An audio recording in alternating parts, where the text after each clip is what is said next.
Si ditë e 8 marsit, sot duhet t'ju tregoj një histori për gjinin femrore. Në disa raste, femra është nëse e vendos në trurin e saj që nuk do një njeri, botën ti falësh, ajo nuk kthehet më mbrapa.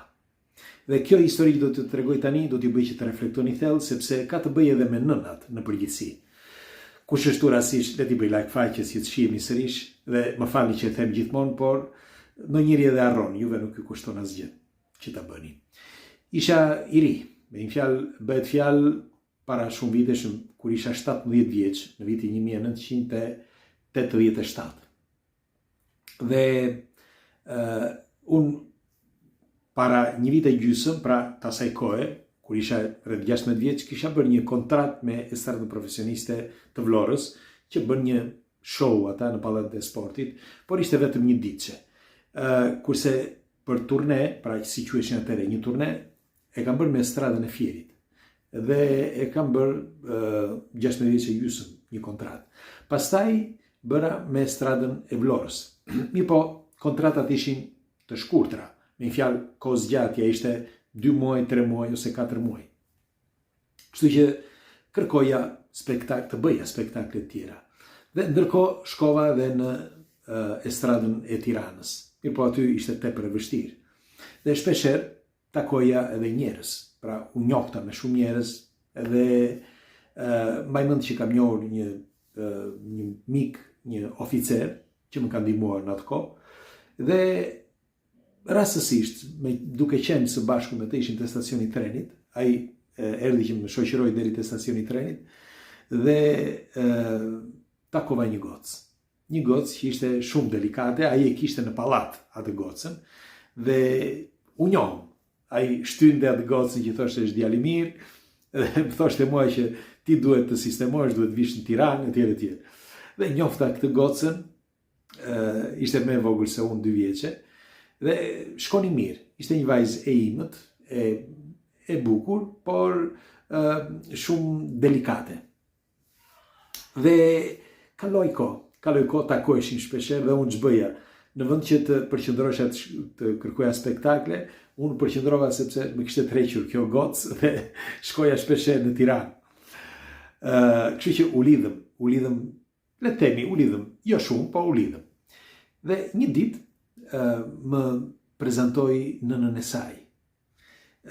I ati i kësaj ishte oficer. Dhe ishte oficer jo do si do, i gradeve të larta.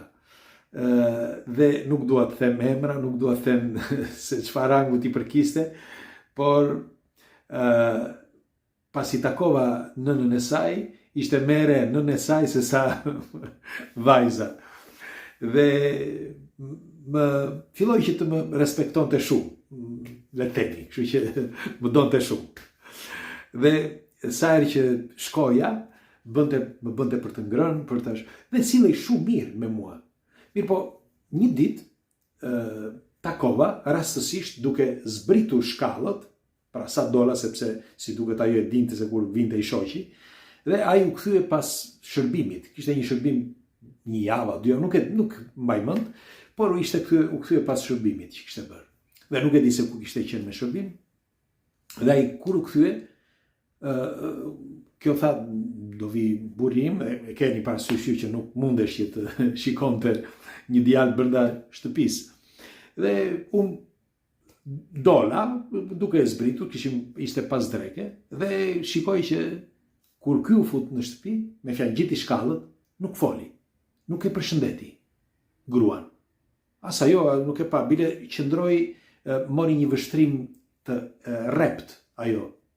Dhe më përshëndeti mua, me fjalë, edhe e bërin me një formë që ta bënte edhe atë që t'ishte edhe xheloz. Po unë isha djalë i ri, unë isha 17 vjeç, ajo mund të ketë qenë 40 vjeçe parafërsisht. Dhe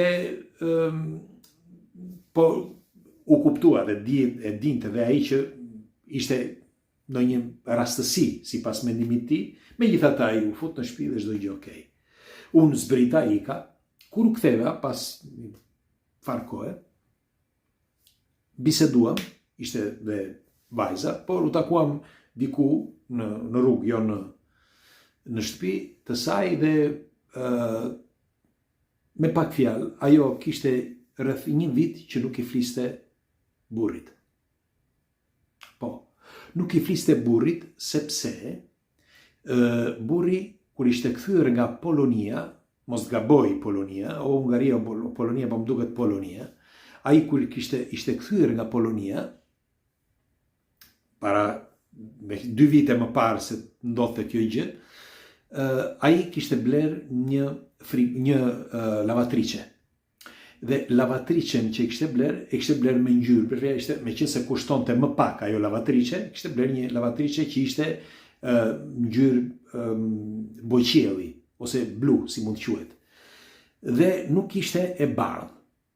Dhe kjo e kishte porositur 100 herë, si shta kjo, dhe e acarruar kur e tha, e kam porositur, tha, e porosita 100 herë, tha, që të blinte lavatricen, tha, vajti, tha, dhe bleu, tha, lavatricen blu, ose bojqielli. Nuk isha çfarë të thosha, nuk thash asgjë, u mbylla në vetvete, por gjatë rrugës, teksa u ktheva për në Vlorë, më mbushën sytë me lotë. Dhe për një kohë të gjatë u struka aty në një cep të vagonit dhe nuk fola me askënd. Me fjalë, jo si herët e tjera që ulesha diku, që të flisja me dikë dhe të shtyja rrugën, por nuk fola me asnjë, sepse mendova vetëm një gjë. Nëna ime, ajo nënë që ne i dedikojmë atë ditën e 8 marsit, pra një grua si puna saj, për shembull, gruaja e oficerit që ne i dedikojmë 8 marsin, apo gruaja, si për shembull nëna ime, që punonte në Përara, nga mëngjesi deri në darkë. Ngrihej në orën 4 apo 5 të mëngjesit, sepse duhet të lante rrobat tona, ajo lante rrobat me duar, jo me lavatrice. Dhe lante për 5 meshkuj, sepse kishte fëmijët plus babain, dhe plus për veten e saj. Pra, babai, ne fëmijët, plus ajo, lante rrobat me duar. Dhe unë nuk mundesha që ta kaloja këtë situatë, sepse mendoja, ajo, pra gruaja e oficerit atje, nuk fliste me burrin e saj, sepse i kishte bler lavatrice jo të bardhë. Dhe ndërkohë që nëna ime, jo vetëm nëna ime, edhe nënat e të gjithë shokëve të mi, nuk kishin lavatrice, dhe ato lanin me duar. Pra pasi ktheheshin nga puna, lanin me duar. Dhe lavatricia blu, si që kam thënë gjithmonë, por mund të ishte edhe bojqielli, sepse pash ishte ngjyrë si bojqielli, lavatricia bojqielli më ka mbetur në kujtesë. Dhe gjithmonë ajo grua që ishte kaq serioze, kaq ishte mësuese, dhe kaq simpatike, dhe për më tepër jo vetëm e zgjuar dhe simpatike, mësuese të gjitha, por që të sillej në këtë mënyrë nuk ma priste mendja. Me fjalë, nuk ka ku të qëndroj kjo bisedë, sepse nuk po flasim këtu tani që ishte lavatrice e madhe apo e vogël. Jo, po flasim për ngjyrën e lavatrices, kur shumë njerëz i lanin rrobat me duar. Mbaj mend, si ju thash, që nëna ime ngrihesh në orën 4 të mëngjesit, 5 të mëngjesit, sepse në 6 duhet të shkonte të ishte në apel, dhe s'kishte kohë. Dhe koha vetëm atëherë ishte, pra në momenti që përpara të ngrihej, kur do flinte, kur do ngrihej, kur do dergjeshin kockat e saj që të ngrihej, pastaj që të lante ato teshat tona, të gjithëve. Pastaj i lante, i ndërte dhe përgatite ikte që t'ishte në apel. Pas i mbaronte punën në orën 6 në darkë, në 4 nëse ishte kodimri, po në 6 në darkë, kthehej dhe mblidhte ato pak rroba, bënte për të ngrënë sepse do gatuante. Shpejt e shpejt du për të gatuar, ndonjëherë edhe acarroi e shkreta, ikni, merrni bukën, merr atë, merr këtë, sepse koha nuk mjaftonte. Merreni mend që nga ora 6 për shembull, nëse ishte kohë vere, deri në orën 8 që mbyllej dyqani, çfarë do bënte ajo? Dhe unë e mora si shembull nënën time, por që të gjitha nënat shqiptare kanë vuajtur kështu. Dhe doja t'ju thosha me këtë që më ka mbetur në kujtesë ajo lavatricia bojqielli ose blu.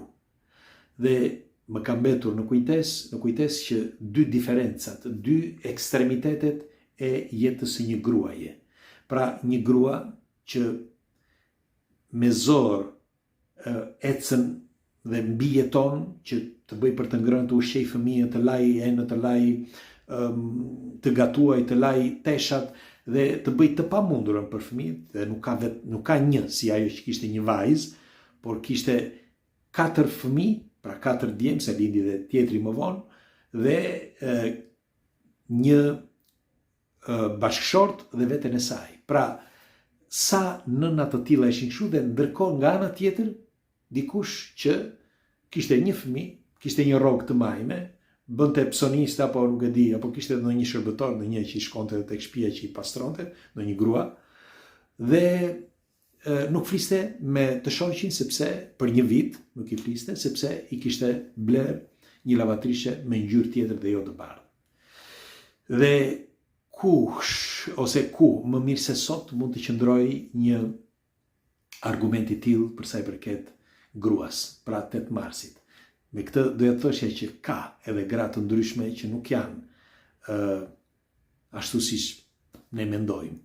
Sepse edhe pse kemi respektin më të madh për gratë, sepse duhet i respektojnë, sepse janë nënat tona, janë motrat tona, janë bashkëshortet tona, ato na dhurojnë jetën, sepse nënat dhurojnë jetën ose gratë dhurojnë jetën në këtë planet. Pa ato nuk do të ekzistonte asgjë.